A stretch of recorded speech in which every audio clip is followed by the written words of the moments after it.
Ladies and gentlemen, it is lovely to see you all here as well. I'm very proud that WEF has asked me once again to get involved in the dialogue around food. It's something I feel stunningly passionate about. It's something where I've taken very seriously in my own life over the last few years and tried to think, am I part of the problem? And I think if all of us can walk away from this panel and say, are we part of the problem rather than some esoteric, far-off issue, then I think we can all make a lot of progress. I don't want to depress you all, but the problems are enormous. And Ambassador McCain will outline some of this as well. But there's 8.2 billion people on this planet. 733 million of them, 1 in 11, lack access to sufficient calories. That's hunger to you and I. 2.8 billion can't afford a healthy diet. They may even be getting the calories, but they're not getting a healthy diet. It's not just about calories and quantity, it's about the quality of food as well. And I'm just looking at the other side of the equation. Just remember that, 8.2 billion people on the planet, 2.8 can't afford a healthy diet. 2.6 are either overweight or obese. What on earth are we doing? That's over 5 billion of the 8 are in imbalance in their calories. It's just madness. What are we doing? It's not some Malthusian problem. We can produce enough food. Goodness knows that Laurent will know that, and we'll bring him in a moment. We can produce enough food. We've got a farmer at the end. We can. And we can produce quality calories as well. Oh, did I mention we're also ruining the soil of the planet as well? We're ignoring local communities. And if I sound really devastated by this, it's because I am. These are terrible things. We're failing to use water. There was a brilliant panel on water earlier on today. We're failing to use it in a way that preserves. It's the most precious reserve of a resource we have on this planet. We're creating enormous amounts of GHGs, greenhouse gases as well. A third of all GHGs, as you, I'm sure, aware, because you're here, so you care, come from food production. And we're throwing away a huge percentage of what the farmers make as well. It's just devastating. It doesn't have to be this way, and that's why I've started off with the tough message, and the message will be tough as well. But my goodness me, we can have better food systems, we can have better resilience, there are recipes for better sustainability, better quality calories, we can improve corporate responsibility as well, innovate, and we can do this inclusively for all communities. We can just take down those gender barriers as well. We can do it for women. We can be regenerative, climate adaptive, better innovations, reduce those GHGs, save that soil, ensure better quality calories as well. The First Movers Coalition that WEF is doing so much work on as well is collaborating with industry, companies such as Nestle, 50+ parties, including 26 major buyers as well, collectively $900 billion of reserves. There is the will. We just need to move on and move from the will stage to the action stage in a more meaningful, large-scale way. That's my bit. The rest of it is the experts, okay? And my goodness me, what a panel we have for you. I'll just work my way down and just tell you who we've got here as well. In fact, I'm going to start from the other end because I've just remembered there was a cue from the director as well. Arnaud Pouech-Pay-Dalissac is a farmer in Normandy. He is the president of the World Farmers Organization. We are very lucky to have someone producing the goods with us as well. Asma Khan, who I've just met, is a magnificent lady. She's the founder of Darjeeling Express. She's a chief advocate of the World Food Programme as well. Asma, lovely to meet you as well. Stefan de Khan, I've been working on the surname with him, chair of the managing board of Rabobank. The money, finding the money to finance the solutions, it shouldn't be that hard as well. Laurent Flex is the CEO of Nestle, good to see you, sir, and Ambassador Cindy H. McCain as well, Executive Director of the United Nations World Food Programme. It's an honour to meet you again. We haven't seen each other for a few years as well. Right, let's get to some questions. Let's get to some answers as well. This is what this is all about. There are huge... I looked at some videos this afternoon. I was just doing a bit more prep in the 10 minutes I had off as well. And my goodness me, Cindy, everywhere I looked, even on just page 1, there was crisis here, crisis there. In the first 5 videos, there were 4 countries which you'd been to, which had terrible food insecurity issues. It's not just about wars, it's about drought, it's about climate as well. Just frame the situation for us, Cindy. Well, you're correct in what you said. And first of all, thank you for doing this. This is such an important issue. And I'm grateful for every ounce of time you give to this. It's very important. You're right, there's plenty of crises around the world. And there's plenty of climate change to boot on that. But there's also situations that we can begin to help in different ways, like school feeding programs for communities that are underserved in many ways. But the crises are the ones is squeaky wheel. They get the news media coverage. They get the, we all pay attention to it. We all pay attention when there's a ceasefire, as just occurred. But what's the important part of this is what's the aftermath? So what can we do as a world community, not just me at WFP or people in various roles up here, but we need everybody on this. I can no longer rely on governments around the world to support WFP in any way. They have the ability to do some, but the truth is the problems are too big. We need the private sector. We need people from around the world that can help mitigate some of this, not just with money, but with their expertise. And that's really what I'm looking for in trying to figure out ways we can use AI and we can use different opportunities to be able to manage water differently. I mean, my friend here at EFAD and I, we've talked about water ad nauseum together for so long because it's such an important issue. But to be able to manage it and manage it in a way that a small farmer can do it in an African desert is even more important. I think lastly what I'll say is that, as I mentioned, global funding is not keeping pace, and that's the truth of it. But we all scream that, but I'm going to scream it again because it's too important. And I will follow that up with you've seen what's happened to humanitarians around the world, and that is a lack of access. We've had plenty of restrictions. We've been shot at. We've been tagged. Humanitarian aid workers are not targets, period. I can't keep saying that. We need all of you to say that. We're in a situation right now where humanitarian law, international humanitarian law, is not being observed. So to protect the people that do the job that we do, both in Gaza and other places, we need everyone's help on this to demand that humanitarians be treated in such a way where we can get the job done. It's powerful and damning at the same time, Cindy, and if I can just follow up as well. You mentioned about conflict, and you mentioned about climate change as well. I don't want to give a pecking order, but conflict should be solvable by negotiation. Is climate change negotiable? Because it just seems to me that we're falling behind on every single parameter on our Paris Agreement aims at the moment as well. And a lot of the money that was promised, and this came up in the panel earlier on, a lot of the money that was promised for the Global South, despite the tortuous negotiations every single time about this fund for this and this fund for improving the lives of people in the South. Money's not forthcoming, is it? No. It's more importantly, you're exactly right on that, but more importantly, the Global South is paying the price for other areas of the world causing climate change. The people that can least afford it, that have the least ability to fight it, are the ones being affected the most. And so therein lies people that are right here at this forum to not only take action, but for those of us to demand it from them. We can no longer, produce greenhouse gases and everything else around the world at the rate that we're doing without realizing the consequences are going to be far greater. And so I rely on my political friends and my politician friends and all of those guys to help us out on this. But the truth is, no one's paying attention. And the corporates, the private sector, can move ahead, Laurel. And you are fairly new in the job, but you've had your feet under this, I think, 5 months, you said now as well. And not only have you taken the huge challenge that Nestle faces many challenges as well, as do all big corporates as well, and certainly in the food sector as well. But you've got to basically commit to better food systems. You've got to show leadership as well. There are 4 or 5 food companies in the world, of which you are one of the most preeminent, that have to show extraordinary leadership. That's a hell of a responsibility as well. Just tell us a little bit about what you're doing and how corporates can lead. That's a huge responsibility, and this is very, very exciting at the same time. We are probably ahead of one of the deepest and most important transformations of modern times.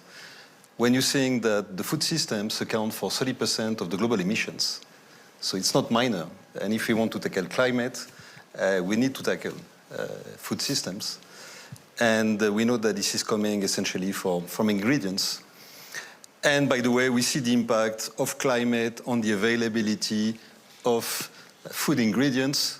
There is scarcity on cocoa, there is scarcity on green coffee, and that's triggering massive impacts in terms of food inflation.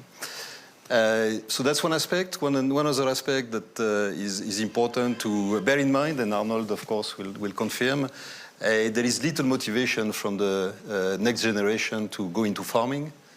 Only 5% of the farmers are below 35 years of age, and the median age is more close to the late 50s, early 60s, which is a real concern, because there are options, there are opportunities, and we need the youth to be enabled and motivated to go into farming.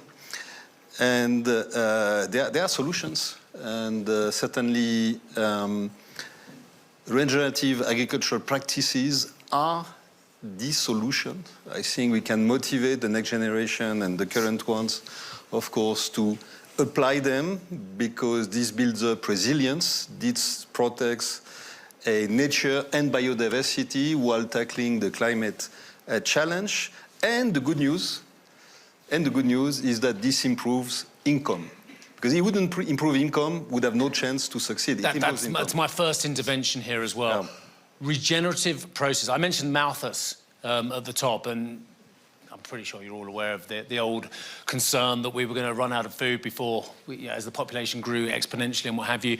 But you're telling me that regenerative food practices can be part of a large-scale solution? Because I don't want regenerative being tinkering at the sides. Oh, we've got this little project here, and the other 90% of our production is killing the soil, is ruining the soil for future generations. Yeah. Regenerative can be widespread and part of the solution. Absolutely, so, because it protects the soil, restores water cycle. You were referring to the water issue. 70% of the water goes into the agriculture. So it got fundamentally everything right, including the fact that it improves income. Our pilots showed that it can go anywhere between 4 to 20%, depending on the environment and the commodity. The thing is that you need to go, and this is where is a challenge, through the transformation process. And this is not a minor one, in the sense that you need to convince 570 million farmers on the planet that they have to change the way they are doing what they've been doing for decades. We can't persuade 570 million in one go. No. but surely, looking at the, I don't know, 500,000 farmers on the planet, the million farmers on the planet who are going ahead with this, I'm plucking numbers, I don't know. Yeah. If it's producing better income, it's producing a better environment, it's producing better soil, sure. I presume it's actually creating a better sense of community as well. Yeah. And maybe encouraging those young people to get into farming. Why are we not doing this? No, I'm going to come to you later. You'll get plenty of time to interrupt later, and I really want that to happen. But I'm going to work my way down. You're just going to have to wait for 3 more people. I respect your advice. I know that I'm going straight into the issue, but why? Why is it not being more widespread? We are doing it. We are absolutely convinced that this is a massive game changer. And we are also convinced that we cannot do it alone. So we are motivated to mobilize all our resources. We got 600 agronomists everywhere in the world helping farmers move into those regenerative practices. We are motivating the farmers also to share experiences, and because there is no better one to convince a farmer than another one that has started and sees the benefit. So we are absolutely committed, and one of the commitments maybe to highlight is that we took the commitment to buy 20% of food ingredients through regenerative agricultural practices by 2025. We have already achieved that number.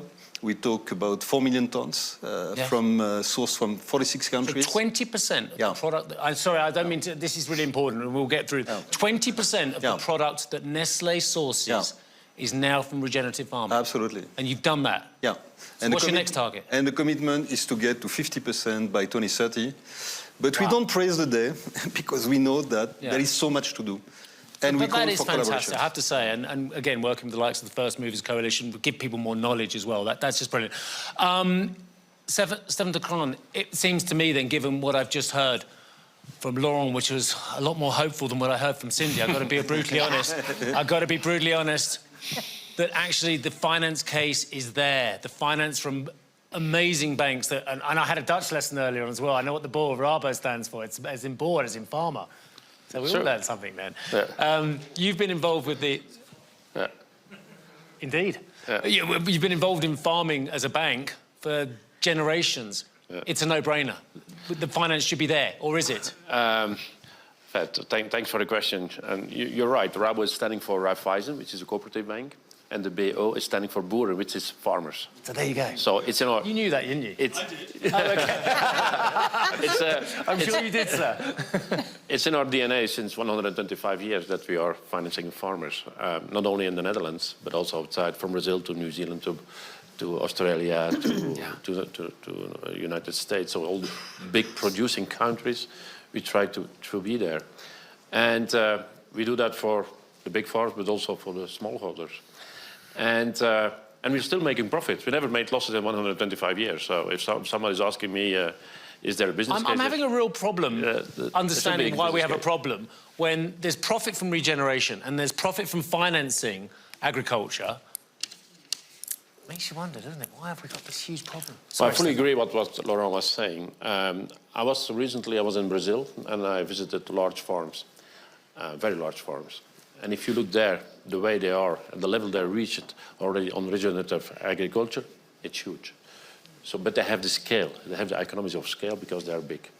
Our big challenge must be of the food processors, of the banks, of the retail distributors, is to also get that kind of information, that kind of innovation to the smallholders. And that's the big issue. How we get the innovation, the knowledge, which is available with the food producer, which is available at the bank, how can we get that to the smallholders? And that's the big challenge that we have, I think, in the years to come. That's one. Second thing I would like to say, because we want to do more. How can we do more? Is at some point in time we have to finance the full chain from farmers. I'm very happy there's farmers here, because I'm here since a few years, and we are always talking about food, and the farmers were not there. It all starts with the farmers. If they don't change, we can have a lot of discussions, nothing will happen. So they have to be motivated to change. I'm so very pleased to... No, I'll hold off. Yeah. I'll hold off to carry on. Yeah. So what we try to do is to have the full chain, from farmers to food processors to the packaging to the, in fact, to the retail distributors. And at the end of the road, it depends on us.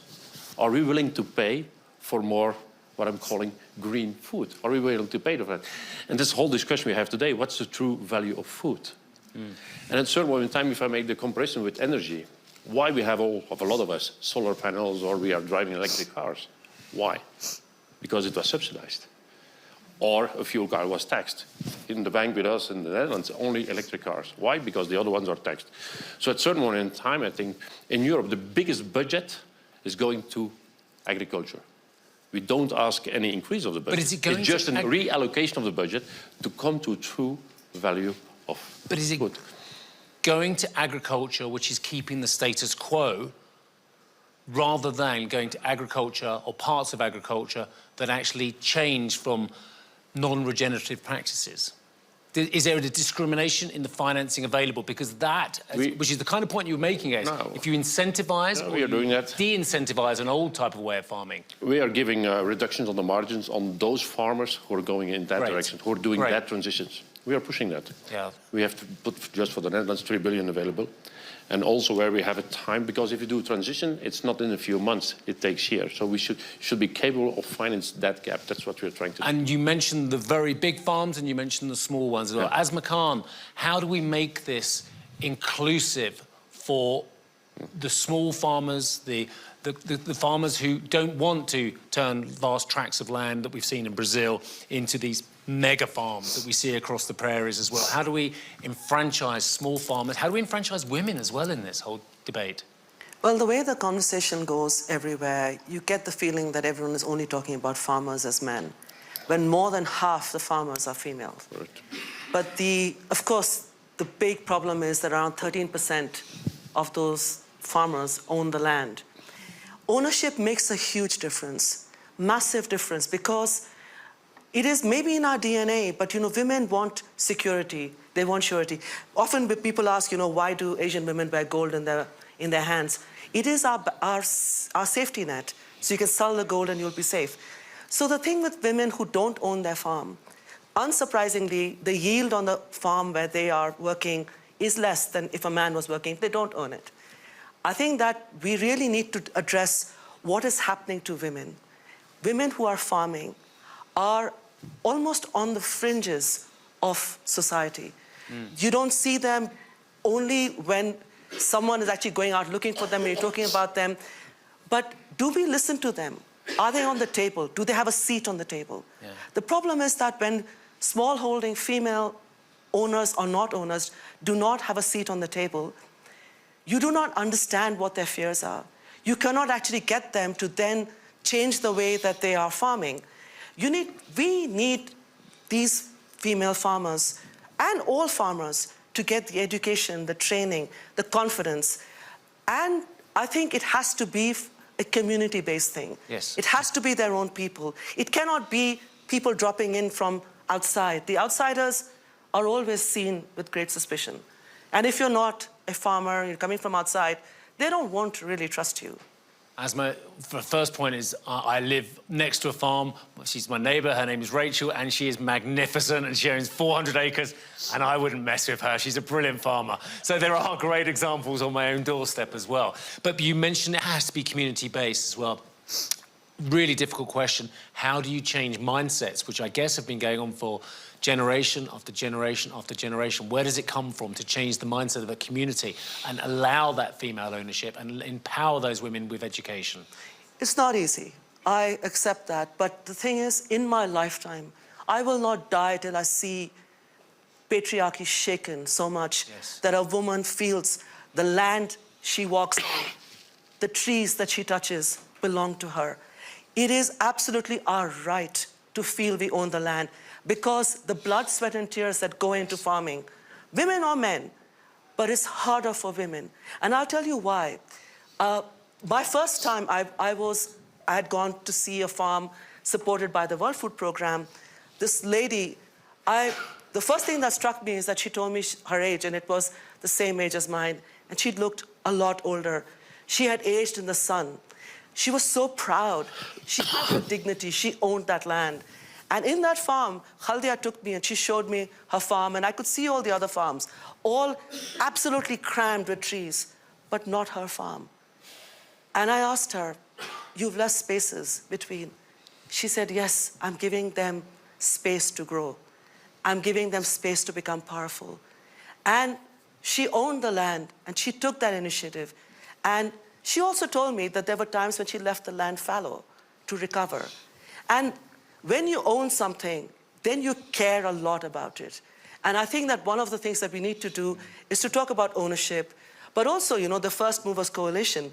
It's a great initiative, because here you're talking about, getting in the heavyweights, public-private, people who are doing this as charity philanthropists, coming in there, but they can actually make a difference by leveling the ground between men and women, by actually creating a cooperative where you have the same standards, where women and men come in and are trained. The problem is that we're having these discussions about money, about soil, and yes, 80% of natural habitat deforestation is because of farming. We have a serious problem. Yes. We've got a problem. We are growing very poor quality produce. There's mass production, so much use of fertilizer. I'm Indian. I'm appalled at what is happening around in India, in a lot of countries that are growing mass amount of food. The nutritional value is so low. Yes. And it is true in many, many societies. Women eat last, girls eat least. When the nutritional value of what they're eating is so low, it has a massive impact. And on girls who will go up to become, unfortunately in many societies, young mothers. They are anemic, they're not nourished. So it's not just an academic thing that the food we're growing is not, it doesn't have the nourishment it requires, the soil is poor quality. It is life. Yeah. We are playing with life, and many of us in this room or those who are watching online, you're going to have your name on the door. You're the CEO of a company. You're very powerful. When you go, your name will be taken off that door, all your belongings packed in a box and given to your loved ones. Is that your legacy, that you were CEO? Don't you want your legacy to be that you left a generation malnourished? You left women in a society walking on soil powerful. We need to change the conversation about just beyond, I am the head of this is what I'm trying to do. I think we all need to really understand that this is our one chance. Every day we live one day less. Asma, that's incredibly powerful, and I don't want to break the flow, but I better get to Arnold as well, because I really want to hear, and thank you, by the way. You've made me think as well, and every man in this room probably is guilty of a degree of patriarchy as well. Although if my daughter's my wife as well, sometimes I don't feel I am, but I am. I know I am, but thank you. Arnold, we've talked a lot about farmers. We've talked a lot about farming as well. Can you lay the foundation of just the enormous challenge that farmers have every single day, let alone farmers who are actually trying to change centuries-old patterns of farming as well? It's a gargantuan task. I can't imagine how hard your job is as well. Just lay us really out for our audience of how you're doing and how difficult it is. Be aware that in 1 century, we multiplied the food production by 5. We increased the population by 4. We were less than 2 billion 1 century ago. And really, it's the success of the farmer everywhere in the world. Beside that, we have seen some effect with the climate change. We oblige the farmer to move and to adapt first. But to arrive at mitigation or carbon storage, really the diminution of the carbon emission, you have to invest and you have to reimburse your investment. And at the beginning, I want just to moderate the purpose of Laurent, you diminish your income. Why? Individually, I will do that. If the market, if I am not more paid by the processing industry, why I will do that? Even all the farmers are aware of the sentence written by Saint-Exupéry in Terre des Hommes, you never own a land, you borrow them from your children. And everybody do that in his enterprise. A CEO borrow the enterprise to the next generation and to the people who will follow. But for the land, really, when your income is 40% under the average income of the other citizen of your country, you have also already a lot of problem on your shoulders. That's enough.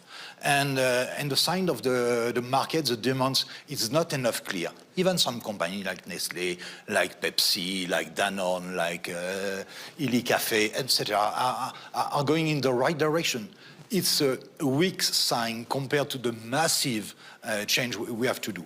And that's the first thing I want to say. And second thing, don't oppose the wording. Here we use the word regenerative. I love this word. Some others use the word ecology. It's go in the same direction. It's always have a better soil and have the more circular economy in your system. This is the part where you can all interact, and I know Laurent wants to come back straight away, because I think the clear tension is very much between big food production business and, of course, the farmers themselves. So, Laurent, did you want to come back in on that? I agree with Arnold, and I think we're saying the same thing, that in transition you need to invest, and of course you impact income before eventually getting the higher income. This is where Stefan, this is where we, the largest players, enter into play. One of the things we are doing, and I think the industry should be doing, is that we historically have been paying for quality. You refer to nutrient density. We want to pay for quality. Premiums. What we are doing now is that we integrate in the dimension of quality regenerative practices so that the farmer is rewarded for applying those practices. We have a very interesting program. So we do it for dairy, we do it for many commodities. We have a very interesting program in Ivory Coast, for instance, and Ghana, on the cocoa production, where there's a real issue. And everything is connected, of course, including child labor. We make sure that we, because everything is connected to poverty, so we motivate, incentivize the farmers to put the children at school. That's one element, but also to apply raise practices so that they can get premiums and raise their income. So we integrate all of that into one type of intervention. I think that's the beauty also of those programs, that you tackle many things at the same time.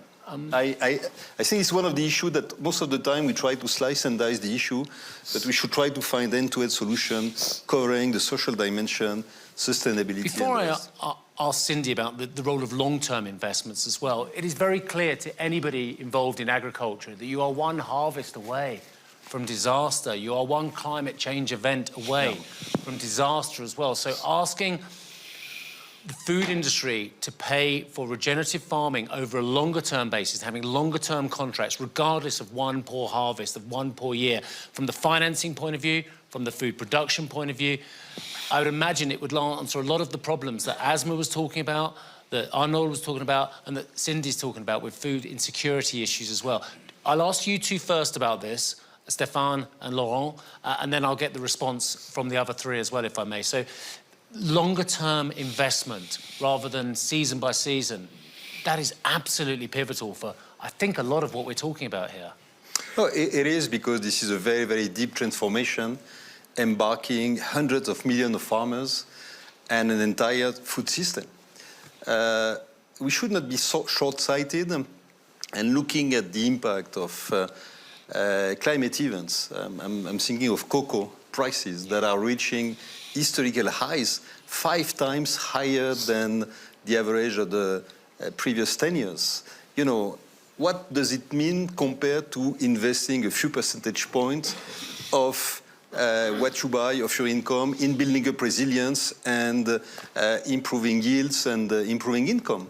So this is the short term versus the long term. And Stéphane, Well, the financing is available I mean, again, obviously, the banks have to make a return. The banks want to make it, otherwise they can't grow capital and they can't lend out more money as well. But just tell us your attitude to long-term financing to farming. Sure, but like I said in the beginning, it's all about the change. So we can look at long-term financing. We will finance a farmer on one condition, that if you do it at the long term, that they have a contract with the food processor, and the food processor has a contract with the retail distributor. At a certain moment in time, we can only do that if the chain is working.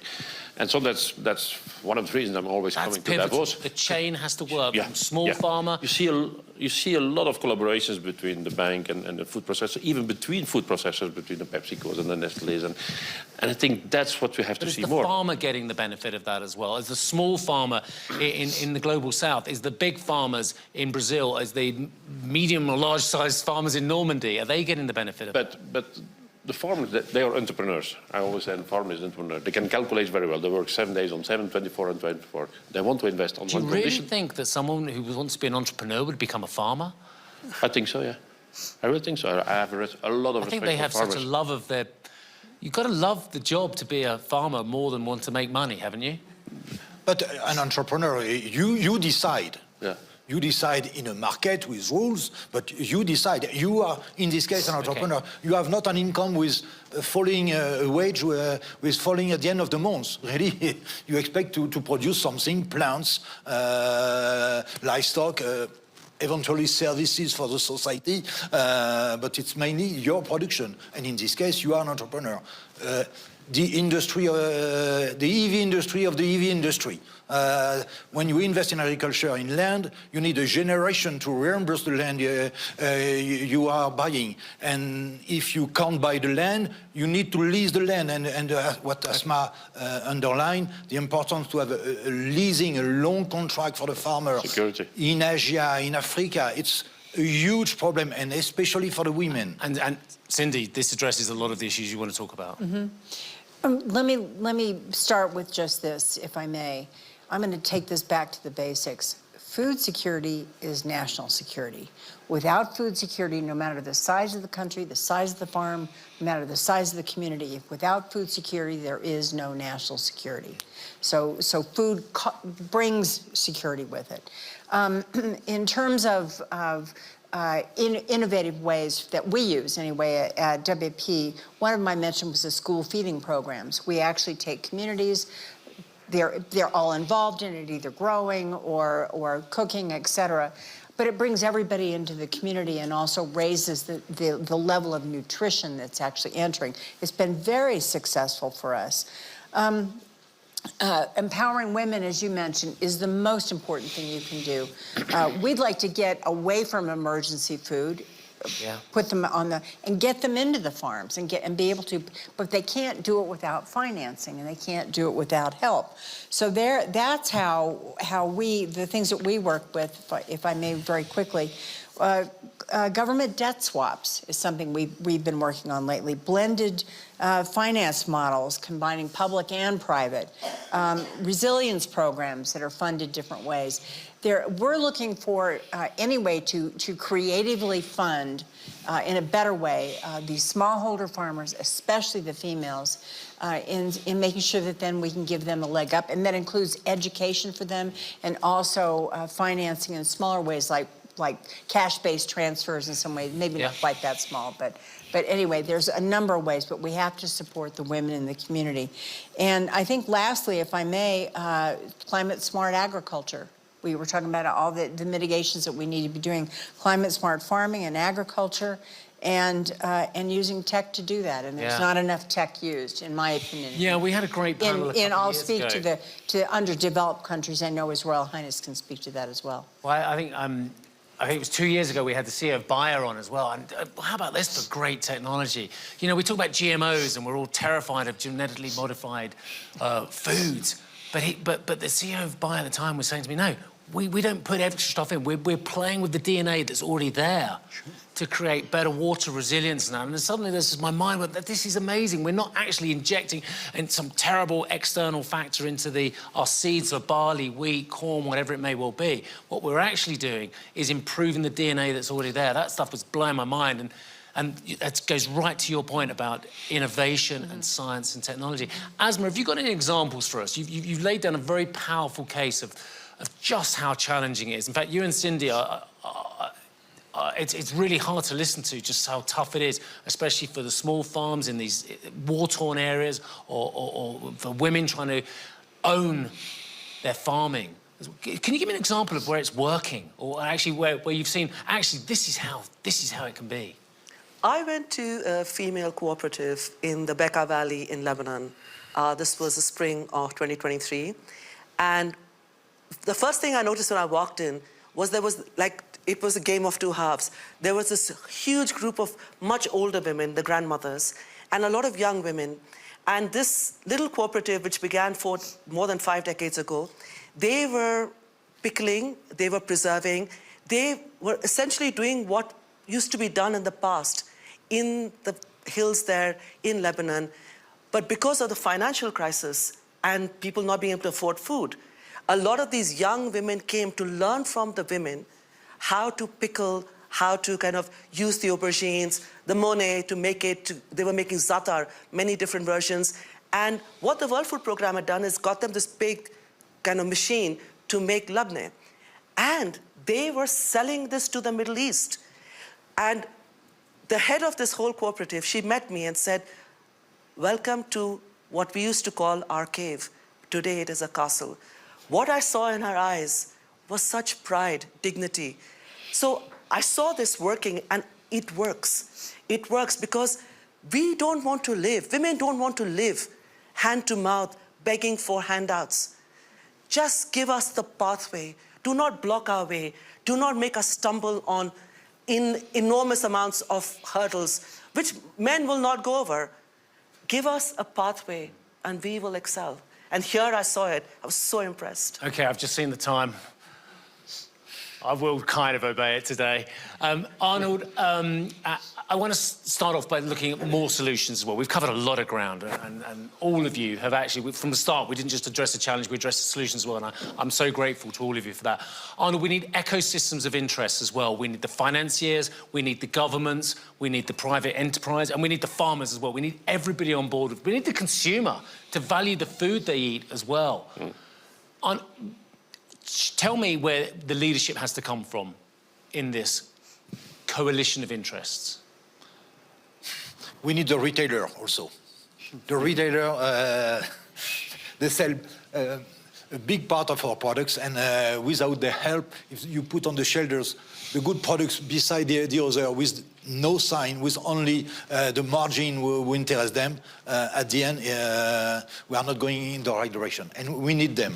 And I don't see them enough in all this public arena. After, really, the stability. All the country where you have stability, you have the private enterprise, we will invest with government. When you have no stability, you have some wonderful country for the quality of the land in the middle of Africa, where nobody wants to invest, but it's where you have a huge potential. And that, I can't change that. But on the other, I'm sure that farmers' organizations, helping by the processing industry, are able, in a framework given by the states, to solve the issue. I hate to say it, but in the current environment, is more regulation the answer for the retailer? I mean, how do we... You say we want the retailers to do it, but we need the consumer to want the product as well. So why would the retailer move if the consumer still wants cheap food? It was the question I asked to Klaus Schwab, Professor Schwab, 2 days ago. And he told me, we need regulation. Even everybody in this place is in favor of the free market, we need a certain level of regulation. Not too much, but not only a free market without rules. Laurent? Yeah, the consumers want the products.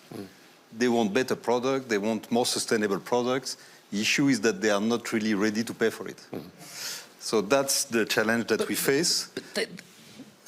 Can they pay for it?